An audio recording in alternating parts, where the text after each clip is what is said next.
नाशिक शहराला पाणी पुरवठा करणाऱ्या गंगापूर धरणाच्या पाणलोट क्षेत्रात आणि नाशिक शहरात गेल्या 3 दिवसांपासून सुरू असलेल्या संततधार पावसामुळे आता गंगापूर धरणाच्या पाणी पातळीमध्ये वाढ झालेली आहे।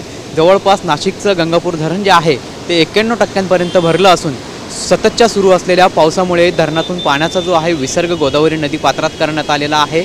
आपण सध्या नाशिकच्या गोदावरी नदीवरती आहोत आणि या ठिकाणी जर आपण दृश्यांमध्ये बघितलं तर समोरील रामकुंडावरील जी मंदिरं आहेत ती देखील आता या पाण्याखाली गेलेली आहेत। एकूणच सुरू असलेल्या पावसामुळे आणि धरणातून सोडण्यात आलेल्या पाण्यामुळे नदीची जी आहे पूर परिस्थिती ती आपल्याला या ठिकाणी निर्माण झाल्याचं पाहायला मिळतंय। खरं तर 2 ते 3 दिवसांपासून संततधार पाऊस सुरू आहे आणि त्यामुळे सातत्यानं गंगापूर धरणातील पाणी पातळीमध्ये वाढ होत आहे।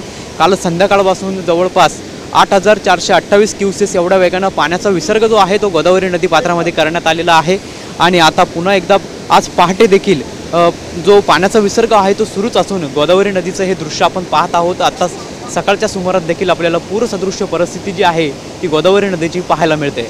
कॅमेरा पर्सन आकाश येवलेसह पवन येवले, TV9 मराठी, नाशिक।